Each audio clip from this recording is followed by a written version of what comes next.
ಸೈಯದ್ ನಮ್ಮ ಪ್ರತಿನಿಧಿ ನೇರ ಸಂಪರ್ಕದಲ್ಲಿದ್ದಾರೆ. ಸೈಯದ್, ಬೆಳಗ್ಗಿನಿಂದ ಇಲ್ಲಿ ತನಕ ಸರಿಸುಮಾರು 10.4% ಮತದಾನ ಆಗಿದೆ. ಮತದಾನ ಬಹಳ ಚುರುಕಾಗಿ ಸಾಗ್ತಾ ಇದೆ. ಯಾವ ರೀತಿ ನಡೀತಾ ಇದೆ ಮತದಾನದ ಪ್ರಕ್ರಿಯೆ ಸೈಯದ್?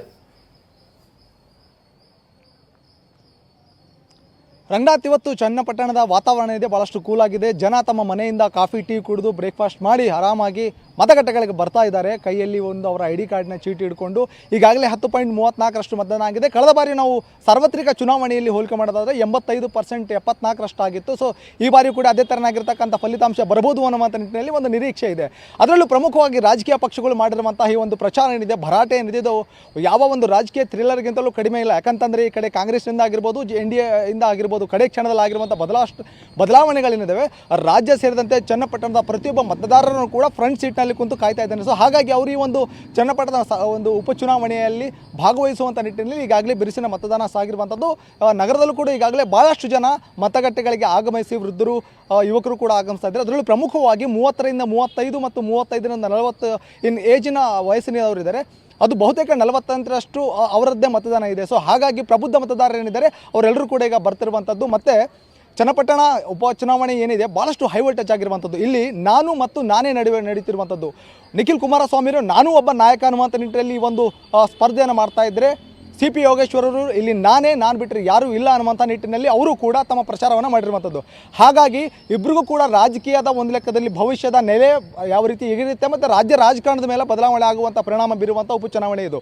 ಕೇವಲ 3.5 ವರ್ಷ ಇದ್ದರೂ ಕೂಡ ಇಡೀ ಸರ್ಕಾರ ಚನ್ನಪಟ್ಟಣದಲ್ಲಿ ಪ್ರಚಾರ ಮಾಡಿರುವಂಥದ್ದು. ಸಚಿವರುಗಳೇ ಒಂದೊಂದು ಚಿಕ್ಕ ಹಳ್ಳಿಗಳಿಗೆ ಹೋಗಿ ಪ್ರಚಾರವನ್ನು ಮಾಡ್ತಿರುವಂಥದ್ದು. ಅದರಲ್ಲೂ ಪ್ರಮುಖವಾಗಿ ಕೇಂದ್ರ ಸಚಿವರಾದ ಮೇಲೆ ಕುಮಾರಸ್ವಾಮಿ ಅವರು ಕೂಡ ಭಾಳಷ್ಟು ಪ್ರತಿಷ್ಠೆಯಾಗಿ ತೆಗೆದುಕೊಂಡು ಚನ್ನಪಟ್ಟಣದಲ್ಲಿ ಪ್ರಚಾರ ಮಾಡಿದ್ದಾರೆ. ಇದರಲ್ಲಿ ಪ್ರಮುಖವಾಗಿ ಬಿಸಿ ಮುಟ್ಟಿಸಿದೆ ಅಂತಂದರೆ ಮಾಜಿ ಪ್ರಧಾನಿ ದೇವೇಗೌಡರು ಬಂದ ನಂತರ ಇಡೀ ಚನ್ನಪಟ್ಟಣದ ಒಂದು ಹವಾನೇ ಒಂದು ಗಾಳಿಯ ಬೇರಾಗ್ಬಿಡ್ತದೆ. ಸೊ ಹಾಗಾಗಿ ಭಾಳಷ್ಟು ತೀವ್ರಗತಿಯಲ್ಲಿ ಒಂದು ಪೈಪೋಟಿ ಇದೆ. ಯಾರು ಗೆಲ್ತಾರೆ ಅನ್ನೋಂಥದ್ದನ್ನು 23ನೇ ತಾರೀಕಿಗೆ ಗೊತ್ತಾಗುತ್ತೆ. ಆದರೆ ಮತದಾನದ ಪ್ರಕ್ರಿಯೆ ಮಾತ್ರ ಈಗ ಶಾಂತಿಯಿಂದ ಸಾಕ್ತಾ ಇರುವಂಥದ್ದು.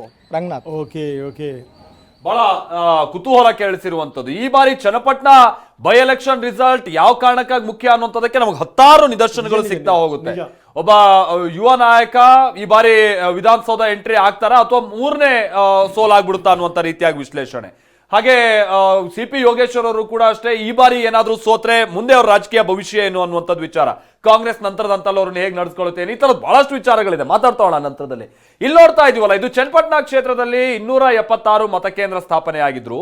ಹಲವು ಸಖಿ ಮತಗಟ್ಟೆಗಳು ಬಹಳ ಗಮನ ಸೆಳೀತಾ ಇದೆ. ಅಂತ ಅಂದ್ರೆ ವಿಶೇಷವಾಗಿ ಮಹಿಳಾ ಮತದಾರರನ್ನ ಆಕರ್ಷಿಸುವಂತ ನಿಟ್ಟಿನಲ್ಲಿ 8 ವಿಶೇಷ ಮತಗಟ್ಟೆಗಳನ್ನ ಸ್ಥಾಪಿಸಲಾಗಿದೆ. ಅದರಲ್ಲಿ 5 ಸಖಿ ಮತಗಟ್ಟೆಗಳು, ಇನ್ನು ಯೂತ್ ಮತಗಟ್ಟೆ ಅನ್ನುವಂಥದ್ದನ್ನು ಕೂಡ ಸ್ಥಾಪಿಸಲಾಗಿದೆ. ಬೊಂಬೆ ಮತಗಟ್ಟೆ, ಹೇಳಿ ಕೇಳಿ ಬೊಂಬೆ ನಾಡು ಅನ್ನುವಂಥದ್ದೇ ಒಂದು ಖ್ಯಾತಿ ಯಾರಿಗೆ, ಚನ್ನಪಟ್ಟಣಗೆ. ಸೊ ಅದರಂತೆ ವಿಶೇಷವಾದಂಥ ವ್ಯವಸ್ಥೆ ಇರುವಂಥ ಮತಗಟ್ಟೆಗಳಿಗೆ ಸಂಬಂಧಪಟ್ಟಂಗೆ ನಾವು ಪ್ರತಿನಿಧಿ ರಾಮ್ ಒಂದು ವರದಿ ಕೊಟ್ಟಿದ್ದಾರೆ, ಬನ್ನಿ ನೋಡ್ಕೊಂಬೋಣ. ಪ್ರತಿಷ್ಠಿತ ಚನ್ನಪಟ್ಟಣ ವಿಧಾನಸಭಾ ಕ್ಷೇತ್ರದಲ್ಲಿ ಮತದಾನ ಪ್ರಕ್ರಿಯೆ ಆರಂಭವಾಗಿದೆ. ಮತದಾರರು ಸಾಕಷ್ಟು ಉತ್ಸಾಹದಿಂದ ಮತಕೇಂದ್ರಗಳಿಗೆ ಬಂದು ತಮ್ಮ ಹಕ್ಕನ್ನು ಚಲಾಯಿಸ್ತಾ ಇದ್ದಾರೆ.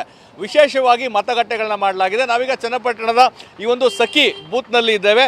ಅಂದರೆ ರಾಮನಗರ ಜಿಲ್ಲಾಡಳಿತ ಈ ಬಾರಿ ಚನ್ನಪಟ್ಟಣ ವಿಧಾನಸಭಾ ಕ್ಷೇತ್ರದ ಚುನಾವಣೆಗಾಗಿ ಏನು ಒಟ್ಟು 276 ಮತಕೇಂದ್ರಗಳನ್ನು ಮಾಡಿದರೆ, ಅದರಲ್ಲಿ ವಿಶೇಷವಾದಂಥ 8 ಮತಕೇಂದ್ರಗಳನ್ನು ಮಾಡಿದರೆ, ಅದರಲ್ಲಿ 5 ಸಖಿ ಮತಗಟ್ಟೆಗಳು, ಅದರ ಜೊತೆಗೆ ಒಂದು ಯುವಕರಿಗಾಗಿ ಯೂತ್ ಮತಗಟ್ಟೆ ಒಂದು, ಅದರ ಜೊತೆಗೆ ವಿಶೇಷ ಚೇತನರಿಗಾಗಿ ಒಂದು ಮತಗಟ್ಟೆ, ಮತ್ತು ಚನ್ನಪಟ್ಟಣದ ಸಾಂಪ್ರದಾಯಿಕವಾದಂತಹ ಗೊಂಬೆ ಮತಗಟ್ಟೆಯನ್ನು ಮಾಡಲಾಗಿದೆ. ನಾವೀಗ ಇರುವಂಥದ್ದು ಚನ್ನಪಟ್ಟಣದ ಏನು ವಿಧಾನಸಭಾ ಕ್ಷೇತ್ರದ ಸಖಿ ಮತಗಟ್ಟೆಯಲ್ಲಿ. ನೀವು ನೋಡ್ತಾ ಇರ್ಬೋದು, ಸಖಿ ಮತಗಟ್ಟೆ ವಿಶೇಷವಾಗಿ ಮಹಿಳೆಯರಿಗಾಗಿ ಆಗಿರುವಂತಹ ಒಂದು ಮತಗಟ್ಟೆ.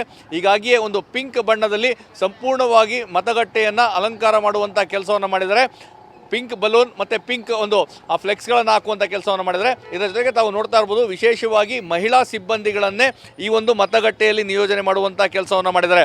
ಮಹಿಳೆಯರು ಹೆಚ್ಚಿನ ಸಂಖ್ಯೆಯಲ್ಲಿ ಬರಬೇಕು, ಮತದಾನ ಪ್ರಕ್ರಿಯೆಯಲ್ಲಿ ಭಾಗಿಯಾಗಬೇಕು ಅಂತೇಳಿ ಜಿಲ್ಲಾಡಳಿತ ಎಲ್ಲ ವ್ಯವಸ್ಥೆಗಳನ್ನ ಮಾಡ್ಕೊಂಡಿದ್ದಾರೆ. 2,32,000 ಮತದಾರರೇನಿದ್ದಾರೆ, ಅದರಲ್ಲಿ ಮಹಿಳಾ ಮತದಾರರ ಸಂಖ್ಯೆ ಹೆಚ್ಚಾಗಿದೆ. ಚನ್ನಪಟ್ಟಣ ವಿಧಾನಸಭಾ ಕ್ಷೇತ್ರದ ವಿಶೇಷತೆ ಅಂತ ಹೇಳಿದ್ರೆ ಪುರುಷ ಮತದಾರರಿಗಿಂತ ಮಹಿಳಾ ಮತದಾರರೇ ಹೆಚ್ಚಿನ ಸಂಖ್ಯೆಯಲ್ಲಿದ್ದಾರೆ. ಹೀಗಾಗಿ ಸಖಿ ಮತಗಟ್ಟೆಗಳಿಗೆ ವಿಶೇಷವಾದ ಆದ್ಯತೆಯನ್ನು ನೀಡಲಾಗಿದೆ. ಸಖಿ ಮತಗಟ್ಟೆಯನ್ನು ಅತ್ಯಂತ ಅಂದರೆ ಎಲ್ಲ ವ್ಯವಸ್ಥಿತವಾಗಿ ಇರುವಂತಹ ಕೆಲಸಕ್ಕೆ ಮಾಡಿದರೆ ಮಹಿಳಾ ಸಿಬ್ಬಂದಿಗಳ ನಿಯೋಜನೆ ಇರ್ಬೋದು. ಮತ್ತು ಒಳಭಾಗದಲ್ಲಿಯೂ ಅಷ್ಟೇ ಆ ಮತಯಂತ್ರಗಳಿದ್ದಾವೆ, ಅದು ಸಹ ಒಂದು ಪಿಂಕ್ ಬಣ್ಣದಲ್ಲಿರುವಂತೆ ನೋಡಿಕೊಳ್ಳುವಂಥ ಕೆಲಸವನ್ನು ಮಾಡಿದರೆ ಎಲ್ಲ ಅಲಂಕಾರಗಳ ಜೊತೆಗೆ ಮತ್ತು ತಾವು ನೋಡ್ತಾ ಇರ್ಬೋದು ಏನು ವಿಶೇಷ ಚೇತನರು ಬರ್ತಾರೆ, ಆ ವಿಶೇಷ ಚೇತನರಿಗಾಗಿ ಒಂದು ವೀಲ್ ಚೇರನ್ನು ವ್ಯವಸ್ಥೆಯನ್ನು ಸಹ ಇಲ್ಲಿ ಮಾಡಲಾಗಿದೆ. ಅಂದರೆ ಮತಗಟ್ಟೆಯಿಂದ ಒಳಭಾಗಕ್ಕೆ ಕರೆದುಕೊಂಡು ಹೋಗಲಿಕ್ಕೆ ವೀಲ್ ಚೇರ್ ವ್ಯವಸ್ಥೆಯನ್ನು ಸಹ ಇಲ್ಲಿ ಮಾಡಲಾಗಿದೆ. ಇದರ ಜೊತೆಗೆ ಚನ್ನಪಟ್ಟಣ ವಿಧಾನಸಭಾ ಕ್ಷೇತ್ರ ಏನಿದೆ ಇಡೀ ರಾಜ್ಯ ರಾಷ್ಟ್ರದ ಗಮನವನ್ನು ಸೆಳೆದಿತ್ತು. ಹೀಗಾಗಿ ಭದ್ರತೆಗೆ ಹೆಚ್ಚಿನ ಆದ್ಯತೆಯನ್ನು ನೀಡಲಾಗಿದೆ. ಸ್ಥಳೀಯ ಪೊಲೀಸರ ಜೊತೆಗೆ CISF ಯೋಧರನ್ನು ಸಹ ಮತಗಟ್ಟೆಯ ಬಳಿ ನಿಯೋಜನೆ ಮಾಡುವಂಥ ಕೆಲಸವನ್ನು ಮಾಡಿದರೆ ಯಾವುದೇ ರೀತಿಯಂಥ ಸಮಸ್ಯೆಗಳಾಗಬಾರ್ದು, ಅಹಿತಕರ ಘಟನೆಗಳು ನಡೀಬಾರ್ದು ಅಂತೇಳಿ ಎಲ್ಲ ವ್ಯವಸ್ಥೆಯನ್ನು ಮಾಡಿಕೊಳ್ಳಲಾಗಿದೆ. ಹೀಗಾಗಿಯೇ ಚನ್ನಪಟ್ಟಣದ ಈ ಒಂದು ಮತಗಟ್ಟೆಯಲ್ಲಿ ಮತದಾರರು ಬೆಳ್ಳಂಬೆಳಗ್ಗೆ ಸಾಕಷ್ಟು ಉತ್ಸಾಹದಿಂದ ಬಂದು ಮತ ಚಲಾಯಿಸುವಂಥ ಕೆಲಸವನ್ನು ಮಾಡ್ತಾ ಇದ್ದಾರೆ. ಚನ್ನಪಟ್ಟಣದ ಈ ಮತಗಟ್ಟೆ ಮಾತ್ರವಲ್ಲ, ಬಹುತೇಕ ಎಲ್ಲ ಮತಗಟ್ಟೆಯಲ್ಲೂ ಸಹ ಉತ್ಸಾಹದಿಂದ ಮತದಾರರು ತಮ್ಮ ಹಕ್ಕನ್ನು ಚಲಾಯಿಸ್ತಾ ಇದ್ದಾರೆ. ಮತದಾನ ಪ್ರಕ್ರಿಯೆ ಸಾಕಷ್ಟು ಬಿರುಸಿನಿಂದ ನಡೆದಿದೆ. ಕ್ಯಾಮ್ರಾ ಪರ್ಸನ್ ಪ್ರಮೋದ್ ಜೊತೆ ರಾಮ್, TV9 ರಾಮನಗರ.